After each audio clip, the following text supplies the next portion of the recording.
All right, so welcome. We're going to go ahead and start so we can make sure that y'all get out of here on time. I know everybody has a lot to do, but thank y'all so much for coming this evening. If I haven't met you already, I'm Elizabeth Dilling. I'm the Associate Director for Parent Family Programs here. I know I saw some of y'all at orientation, or I've talked to some of y'all on the phone or emailed with y'all, but we are excited that you're here this evening. We're going to take a moment and talk about our Women's Resource Center very quickly. Our program coordinator is going to hop on virtually and run through a couple slides with y'all and talk about it. And then we have our staff therapist here, Maureen, from our counseling center, who's going to talk about mental health and a lot of exciting things that we have going on with our You Matter campaign. And then we're just going to talk through a couple of announcements and things that are happening with parent family programs, some opportunities for y'all to continue to get involved. So we will see if Madeline is online and ready to go. Thank you, everybody, for letting me be here tonight. I am so excited to be here, and I wanted to give a big thank you to Elizabeth and all of the folks over at Parent and Family Programs for giving me the time today. My name is Madeline, and I am the Women's Resource Center Program Coordinator. If you have been involved with the Women's Resource Center and you haven't seen me, that's probably because I was newly hired. I just started back in September. So I am new and fresh, and I'm very excited to be here. And I wanted to give just a big thank you to you all as I've been coming into the role. The donations that we've gotten from you all have been really helpful as I've started and kind of stepped into the work that I'm doing here. But I wanted to tell you a little bit more about what the Women's Resource Center is and what your donations are going towards. Thank you so much, Elizabeth. So to tell you a little bit more about who we are, the Women's Resource Center provides educational programs and workshops to support students' understanding and awareness of issues that affect women and their communities. So in short, we have a resource center specifically on the Kennesaw campus. It's located in the Student Center.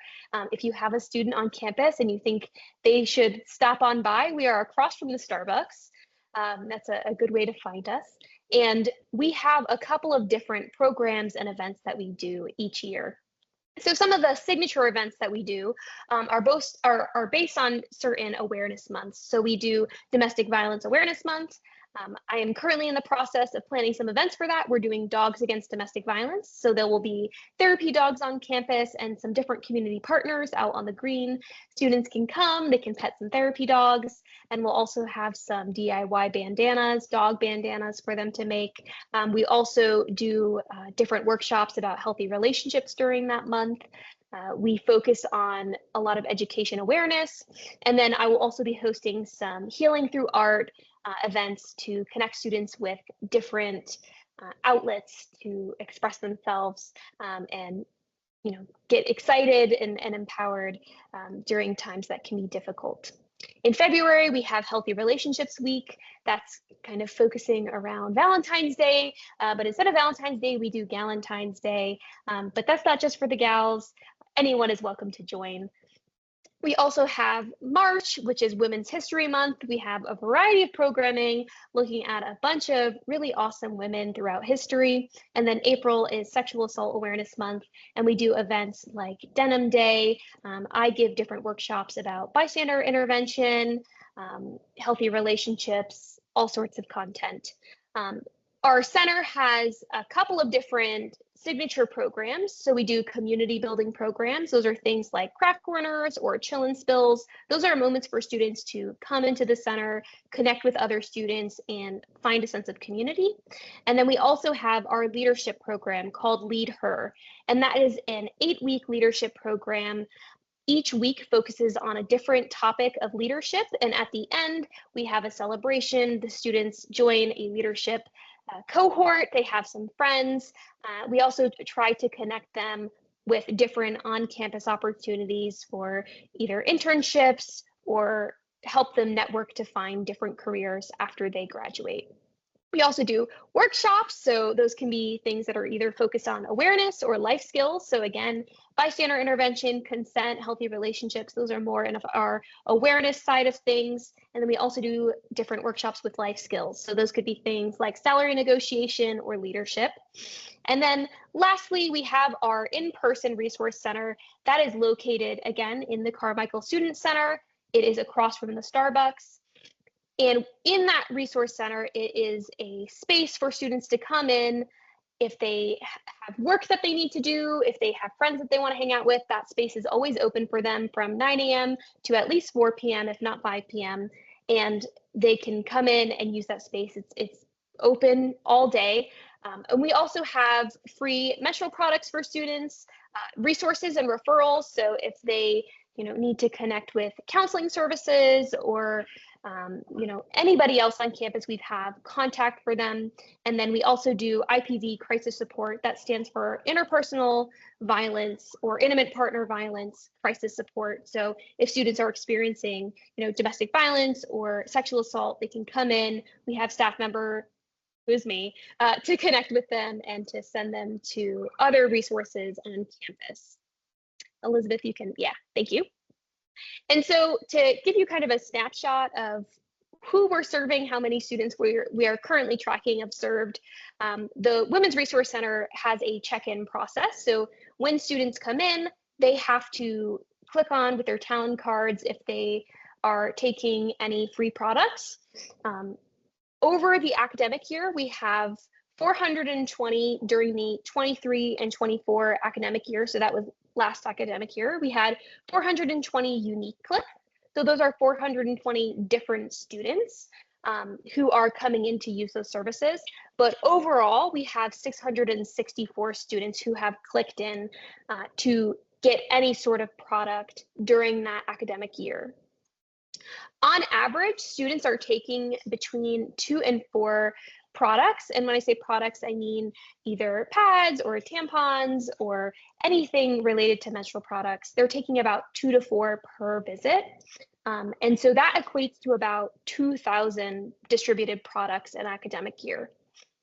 Now, that doesn't include the folks who don't click in. I would say, just from my experience in the last month, if a student forgets their Talon card or for whatever reason they don't realize, they don't click in, that number is probably closer to between 2,500 and 3,000. But of those we've tracked, it's about 2,000. Now, our center is completely donation based in terms of the products that we're giving out to students. So if you ever would like to donate, we will 100% love to take them. We are always looking for donations, and we are able to accept a variety of different products that we give out.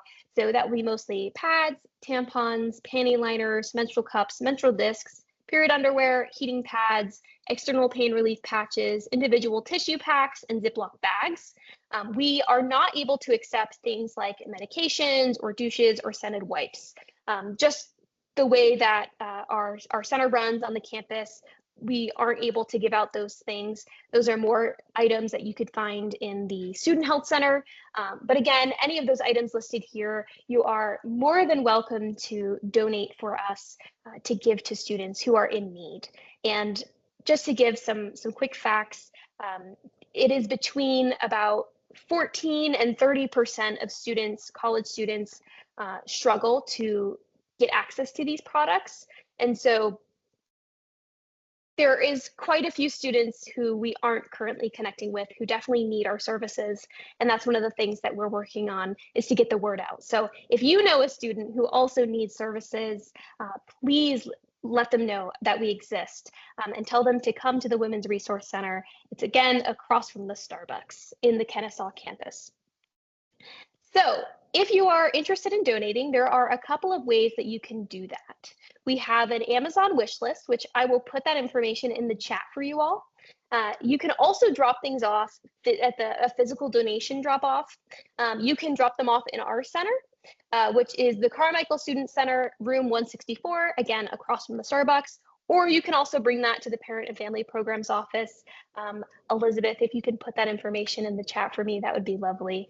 And then lastly, we also do accept monetary donations, but we are not able to use our monetary donations to purchase period products.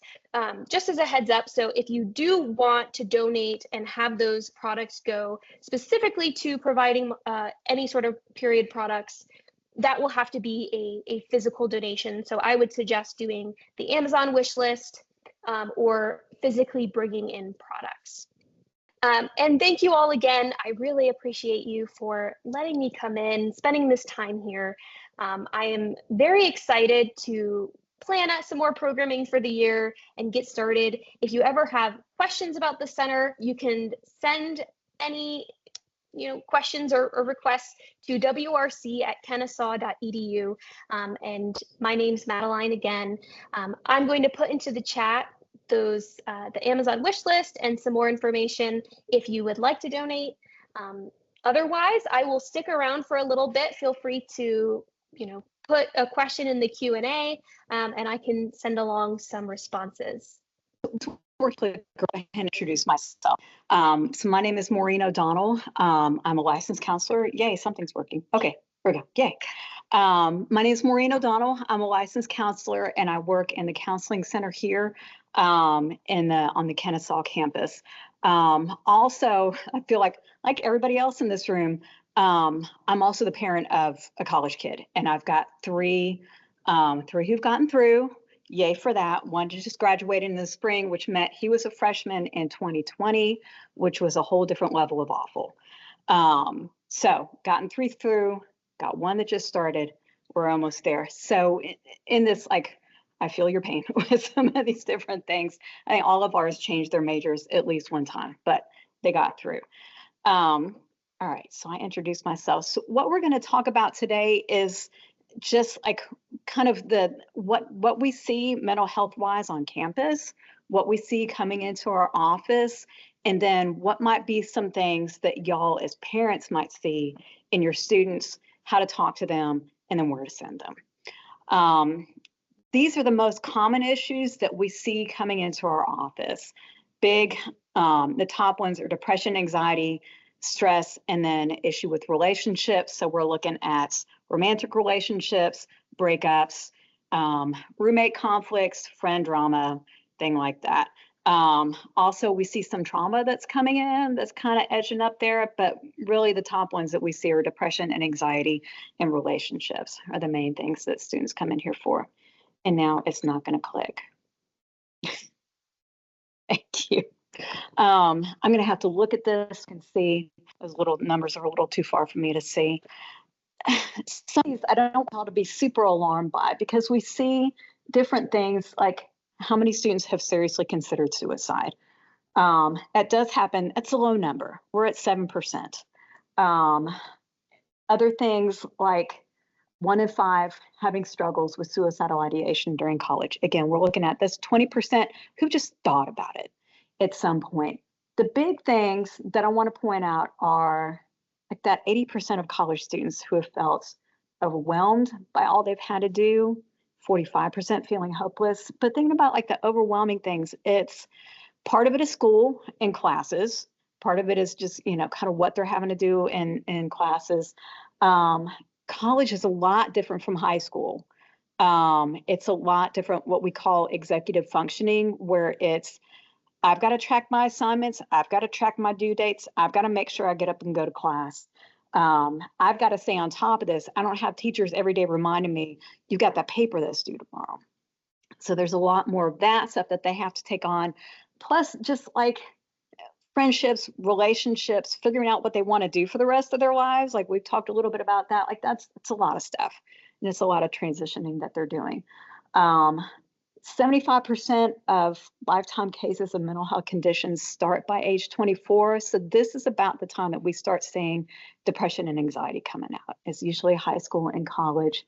And in here, 1 in 4 of adults between the ages of 18 and 24 have a diagnosable mental illness. And again, looking at most of the ones that are coming in, we're looking at depression and anxiety. Usually not something that's super serious, and something that definitely that we can handle here on campus. Thank you. Okay, so we can get it working again. With this, I want to emphasize that there is help that's available here. We have like several different layers of help.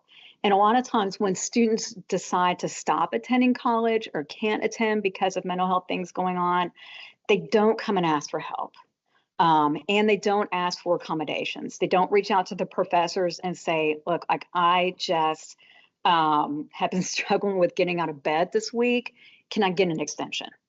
They don't reach out and do those things. They kind of suffer a little silently and then end up not coming back to school. So there is help that's available to them. Yeah, here we've got 40% don't seek help.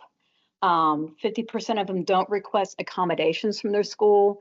Accommodations is like officially going through student disabilities and saying like, I struggle with anxiety. I need to take my tests in a different place than taking it in the classroom. Or I don't like to do it on the lockdown browser. That's kind of creepy.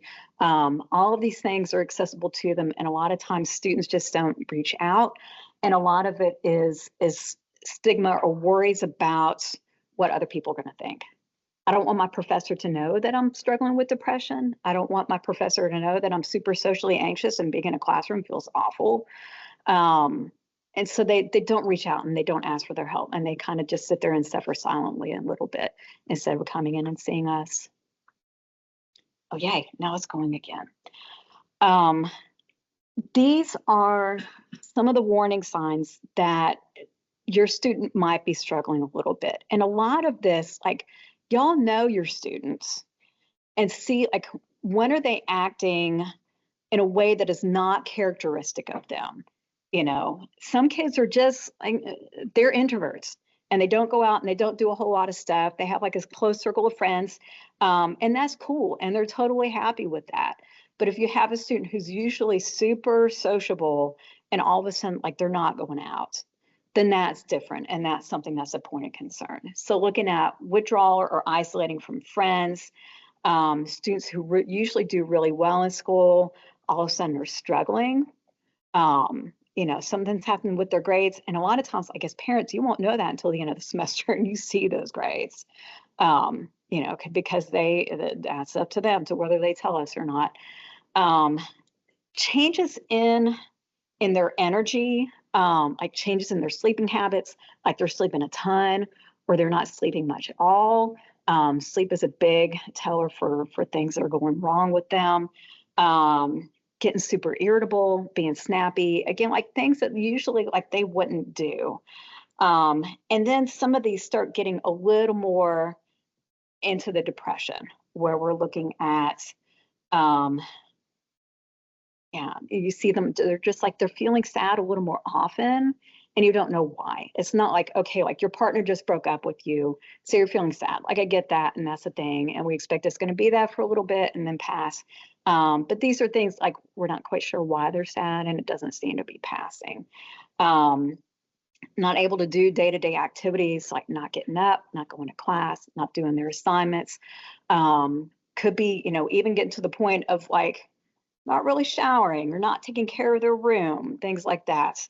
And then the big one, the last one was, you know, saying they don't want to be here anymore. Those are starting to get into some scary thoughts. And those are things that we definitely want to make sure you get them in. Oh, hey, the clicker worked. All right, so how do you have the conversation? And some of this is making sure, you know, you put aside some time for this and making sure your student put aside some time for this. My youngest, who just started college, like she's calling me and I hear all this stuff going on in the background. It's like, I know like you were walking somewhere, you know, or you're out with a group of friends or something like that. And if there needs to be a conversation that you need to have with them about how they're doing, say like, can you call me back when you're back in your dorm? Can you call me back when you're someplace and we can have a conversation? And making sure that both of y'all kind of see that that's a sacred space. A lot of this is just being kind, being understanding, kind of saying what you're noticing is different. Be prepared for them to say hard things. You know, if you want them to open up to you and you want to hear about these things, it might be stuff that you don't, it's a little scary as a parent to hear, especially if your kid is not close to home and a little farther away. And that can be a little bit scary. Sometimes too, I know as a parent, like I'll tell my kids, and I'll tell students this too when I meet with them. A lot of times they'll say, well, I don't want, thank you. I don't want my parents to worry.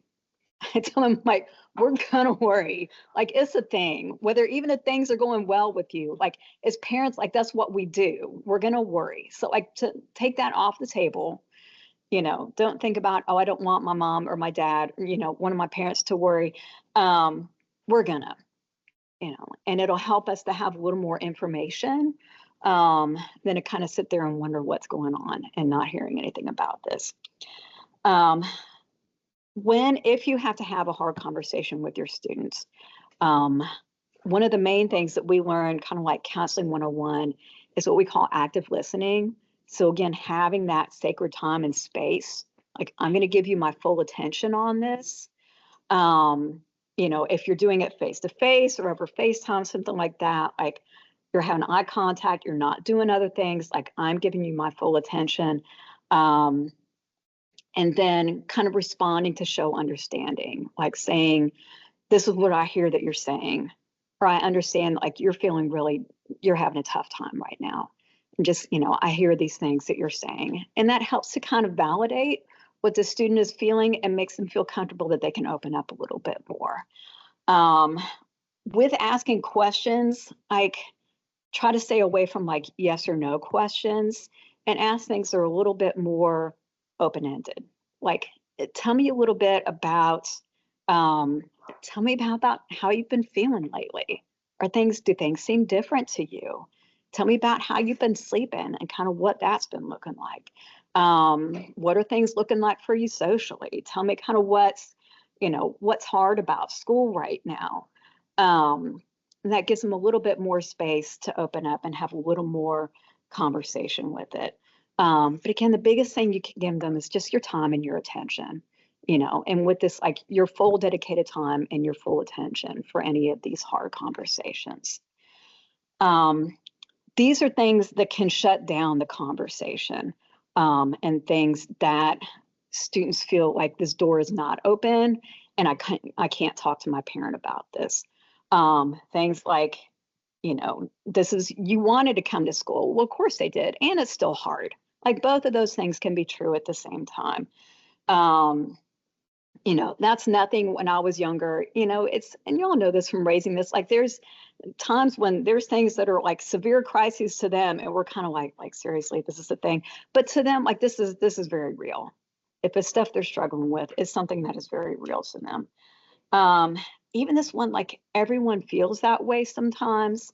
That can be a little bit shutting down. You know, just looking at, you know, really taking this from their point of view and how important or how scary is this to them, and let's kind of go from that standpoint. This is a little more for like freshman parents. What are the boundaries that they want to have with you? And what are the boundaries that they're comfortable with? My youngest she's at school out of state, so we don't get to see her very often. And so with this, I said, bare minimum, you need to call home on Sundays. Like other than that, if I get to talk to you during the week, like that's a bonus. That's great. Bare minimum, call me on Sundays, you know, and I'll let you know if I'm not available. You call me anytime on Sundays. You know, other families are going to have different things, but kind of see like what's the level of contact that your student is comfortable with, and do what you can to kind of respect that. Some of that is too like, okay, like you got to let me know what's going on and keep me a part of that.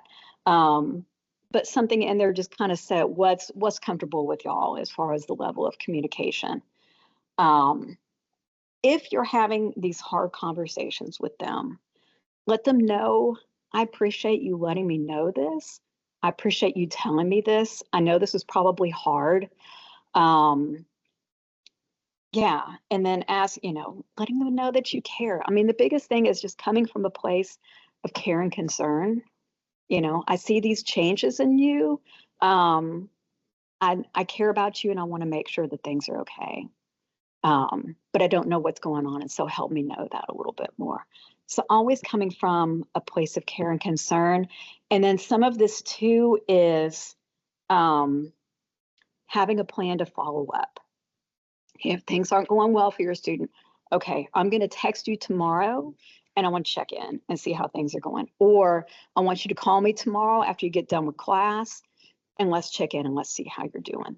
Or if they go and schedule an appointment with the counseling center, call me or text me afterwards. Let me know how it went and let me know kind of what the plan is.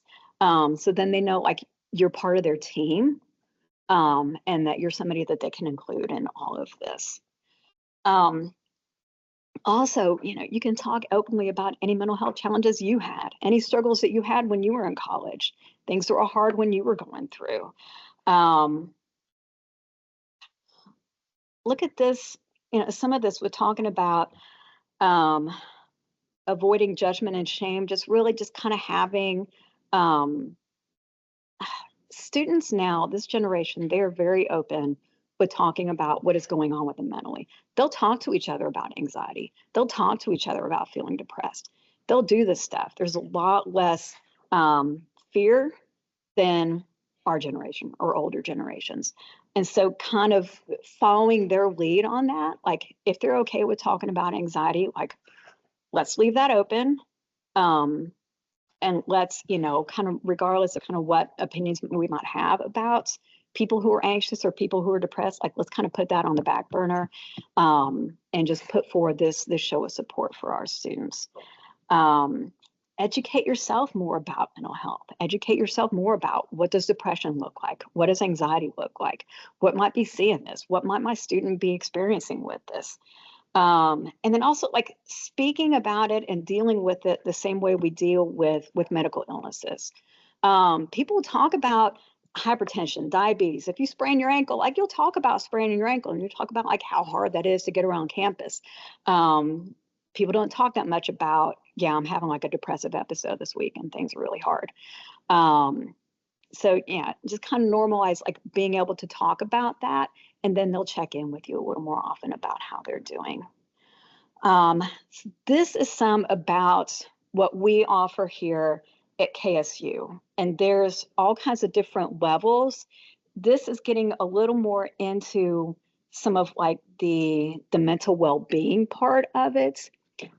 These are available to any student who's on campus. So we have the mental health trainings, like Elizabeth was talking about, doing the mental health first aid. I do the QPR training, the question, persuade, and refer, which is the suicide prevention training. So those are things that students can all get here on campus. Some of these different things, and these are all, this middle part, these things are all in Our Life. Things like the third one down, couch conversations. That's an event we're having on campus all day Thursday. It's on both campuses. Something we're seeing a lot since COVID is we're seeing a lot more loneliness and social isolation. So couch conversations is literally, we're setting up couches and chairs out on the student green. We have little conversation starter cards and they come out and they get in groups and they just sit there and chat, and then they get each other's Instagrams and then they go. So for like students who are feeling a little more isolated, a little more, it's kind of hard to make friends here, they can come to our couch conversations literally all day Thursday, either campus green, we'll be out there with couches. Yeah, some of these different things, pause and relax, stress less stations. Some of that is in our peer counseling center, our wellness, and the student center. So these are things that are on Our Life and they're available to any student who are here on campus. The peer-to-peer support, one of the big things we have now is we have a peer counseling program. So these are upperclassmen who have been trained in peer counselors and they're supervised by one of our licensed counselors. This is over in the student center. So this is for stuff like, things like adjusting to school, figuring out study schedules, relationships, breakups, kind of basic stress, things that we would expect for pretty much all students to go through, they can go see one of the peer counselors. And the thing that I think is great about the peer counseling is, especially with things like loneliness and getting connected, like they've all come through and been freshmen here at KSU. They know what it's like to be a freshman and to try to meet people and get connected. So they can help, again, like I've got parents who are in college, but it's been a hot minute since I've been in college. These are guys who've just been through that like a couple of years ago. And so they can really talk through the students of, these are the things that I did to get connected. And these might be some things that you can try. Another cool thing that they do is once a month, they do this thing called Dining in the Nest. Students do need to register for it before because there's a limited number that can go. A lot of times students go to the Commons and they're like, there's so many people. I don't have anybody to sit with. I just kind of sit there by myself. It feels weird. Dining in the Nest once a month, you can go over and you can meet with a bunch of people and the peer counselors, and they all walk over to the Commons and have lunch together and sit there and chat. So that's just a cool way that they can get connected also. And now, oh, wait, did I miss one? I did not. No. Now we're going to get into the little more heavy duty stuff. So the stuff that counseling and psychological services will offer. These are some of the issues that we're going to work with and the things that we want students to kind of develop some competencies around this, which some of our well-being initiatives can also do. But if students are struggling with some of these, they can come into the counseling office and we can set up an appointment and figure out kind of how we can help them get a little more, kind of a little more muscle in some of these. If your students are like, counselors are scary, I don't want to go in. These are literally our counselors right here. Like these are some of the people that they will meet with. So hopefully we're not super scary. We've got, a decent amount of diversity in the counseling center. We try to keep that so students will feel comfortable with coming in and feel like they're represented in some of the counselors that they're seeing here. Thing the parents like to hear is our services are free. They're included in the tuition. So there's no charges for the services that we do. It's free counseling that they get. Everything is confidential that they get. Nothing is part of their academic record. We're covered by HIPAA, not by FERPA. So it's all covered under the healthcare privacies. And then these are some of the services that we offer. They can get individual therapy, group therapy. We have couples therapy, the case management, and we talked about the peer counseling and then some of the outreach thing. All of these services are free. They're all included in their tuition. What they would need to do to get set up with this is they need to actually pick up a phone and call our office. That's the hard part. Or come in and they can set up an appointment. Our Kennesaw campus office is located in Kennesaw Hall, which most students don't go into. They usually know where financial aid is and the registrar's office is. So if they go through there and go past that and they see the spiral stairs, they go up the staircase, we're right up there. Marietta campus, we're down the hall from the Chick-fil-A. So that's a good landmark that we use for that. So they have to call. It is the student that has to call to set up the appointment, but they can call our office and they'll get set up for what we call an initial consultation. So that's a screening appointment that we do to try to figure out like which of our services might be the best option for them. And then the peer counseling I talked about a little bit. These are the peer counselors. This is our wonderful supervisor for peer counselors. That's MK. So it's got some of the things like, kind of the everyday student issues. So it's not going to be, getting super into things like depression or into like some of the more serious anxiety, but just, everyday things that they're dealing with, relationships, stress, difficulties with time management. Peer counselors are people who can manage all of that stuff. This is another option for free counseling that students can get. Right now, if they call our counseling office, it's probably going to be a couple of weeks before they can get an initial appointment. Fall semester is super busy, and so we're getting into our busy time. But this is another service that the university pays for. This is called You Will, and through You Will, they will get 5 free sessions, 5 free virtual sessions, not in person, with the counselor off campus. Again, these are free. It's paid for by the university.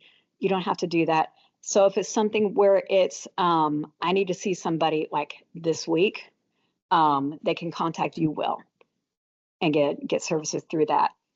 The very bottom number, and this is a number a lot of the students don't know about, we have a 24/7 mental health support line. Anytime, day or night, students can call this number and talk to a licensed counselor, and it's free. The universities pay for this. This is a service that's provided to all students. And so if a student is going through a crisis in the middle of the night, if they call you and you feel like this is a little bit outside of my purview, they can call this 24/7 mental health support line and talk to a counselor anytime, day or night, totally free. Yeah, so that is, I've kind of talked about where our offices are. That is our phone number. Our email is counseling@kennesaw.edu. I would tell them, like, don't use that to set up an appointments. We don't do appointments over email. That's just a nightmare. But if they want to set up an appointment, they can call us or they can stop by one of the offices and we'd be happy to set that up for them. Here's that was the number to call. Yep. 578-6600. That's our number for the counseling office. Okay. And then we have socials. I would tell all of your students, hopefully they all know about OwlLife. We have an OwlLife page, so it has all of our events. So like couch conversations that we're having on Thursday, that's on our OwlLife. When we have the peer counselors have dining in the nest, that's on OwlLife. All the stuff that we do outside of the counseling center is on OwlLife. We also have like 1-hour workshops on managing anxiety and depression. So if you feel like they might, let's kind of get a little bit of introduction into this, they can do that. We have our body positive workshops. Those are all on our OwlLife. So any of these like campus-wide offerings, that's going to be on OwlLife. We have a website. We have Instagram. Yeah, so they can go on our Instagram and that will also tell them what we're going to be doing. All right. And if y'all can scan the QR code, we do have a little survey. Yeah. Yes. We have a question Okay. in the chat. So Okay. we'll start with that one. And it says, what if the student hasn't been diagnosed? Can they still get access to accommodations? If they haven't been diagnosed, it depends on what it is. If they already have a provider off campus, I would say for them to get with them and get some documentation from the provider off campus. For us, we do like to see a student for a few times before we can provide that documentation for them, but we can do that. The student can always contact or stop by the Student Disability Office, which is in Kennesaw Hall 2. It's downstairs. And they can also, on the Student Disability website, there's a little link that says get started. And it'll tell them a little bit about what the process looks like. How many sessions are allowable per semester at the counseling center? There's not like a hard and fast number that we have on that. Typically, most of our students come between 4 to 6 sessions. A lot of our students come like, I'm kind of having like this crisis around this thing right now, and we kind of work through that. And then they go do their thing. They might end up coming back. They might just be good with those 4 to 6 sessions. So we don't really have like a hard and fast limit on that. We're not set up to do like super intensive long-term counseling here. We have 48,000 students here at Kennesaw. So we do have like a limited bandwidth with some of this stuff.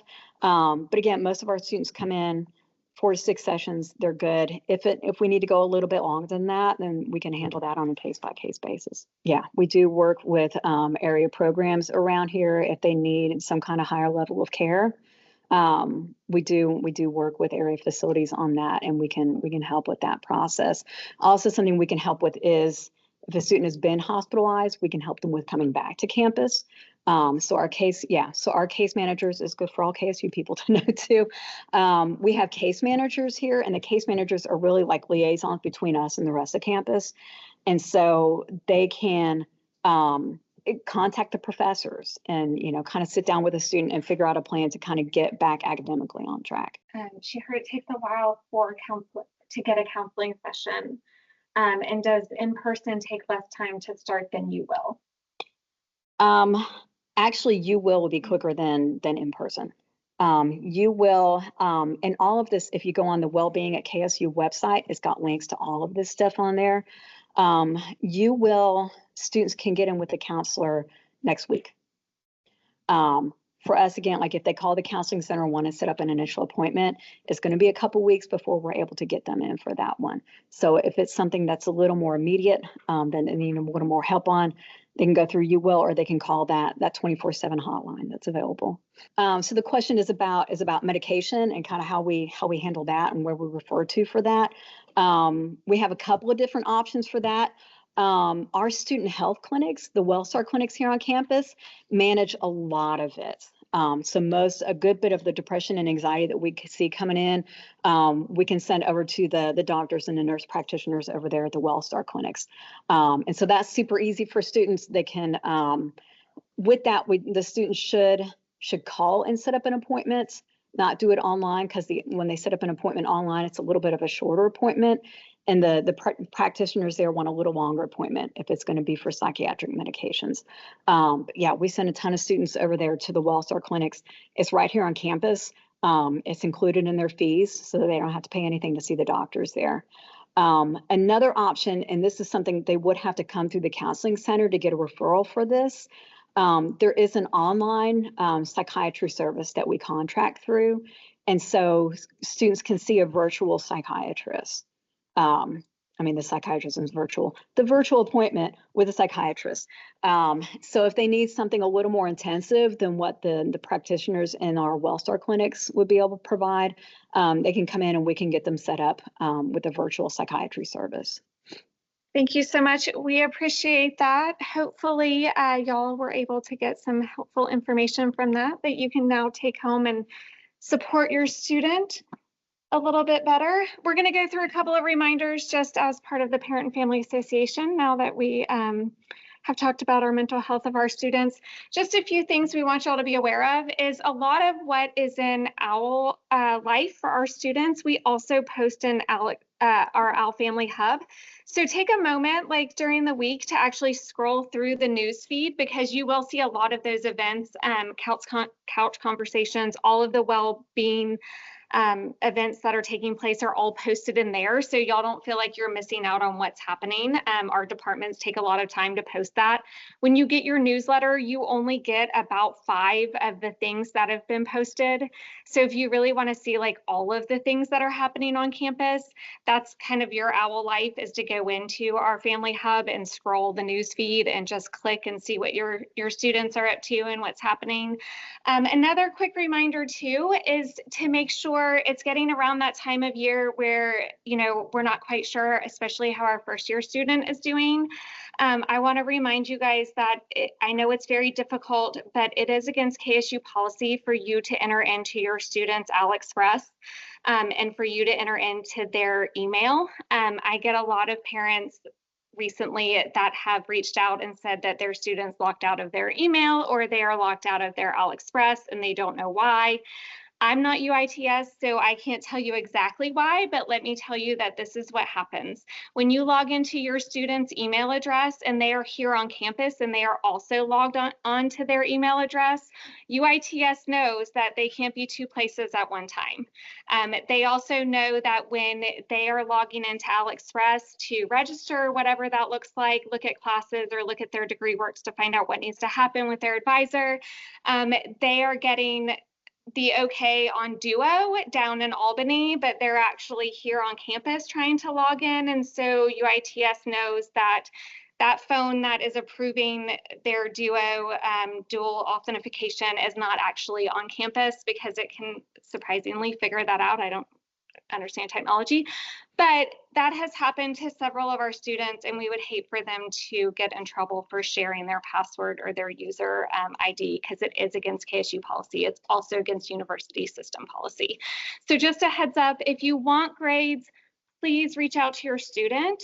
Sit down with them if you want to actually see it and let them log in and y'all talk about it together, but let them be involved because it's their system, it's their grades, and you want to be having those conversations. And then at the end of the semester, you can utilize our OWL Family Hub because that is where those grades are going to be posted for you at that time.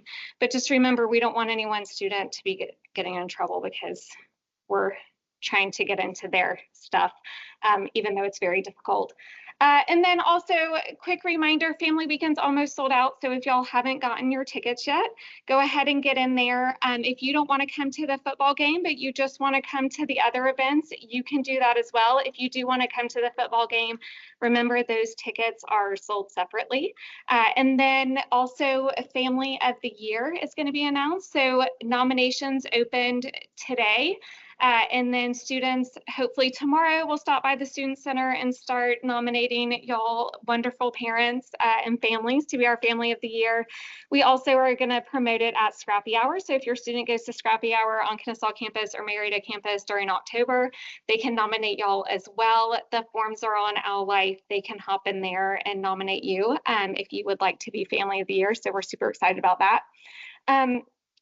Our next Parent and Family Association meeting will have our wonderful Hannah Stocks from Advising come to speak about advising. That one is on November 5th, I believe, and it's going to be only online.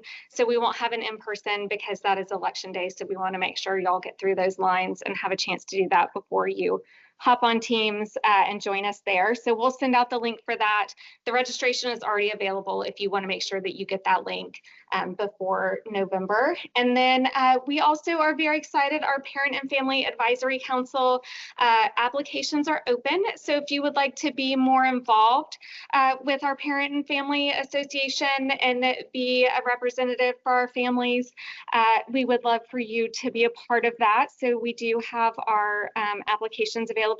That is running for next school year. So right now we have a small parent advisory council. Leslie Renee Pipes over here, who's in the room with us, is our first member of our Parent and Family Advisory Council. And then Colleen was not able to join us this evening. She was a little bit under the weather, but they have been a wonderful support to us and helping us be that point between y'all and us and making sure we get programs and things that y'all need. So if you want to have a little bit more of a say in what's happening and what we support y'all in, please join us on our Parent Family Advisory Council. There's more information in the application is on the OWL Family Hub. So if you have any questions, you can find it there, or you can email ourfamily@kennesaw.edu. A couple of quick reminders of volunteer opportunities if you want to come out and support our students and volunteer. We have our Mess Ministries food donation. So October 16th is one opportunity to come volunteer to distribute food from 12 to 2:30. So that Mess brings their gigantic truck and we distribute food to students that need it. And then November 6th is the next one if you would like to sign up and help support our students that may be food insecure.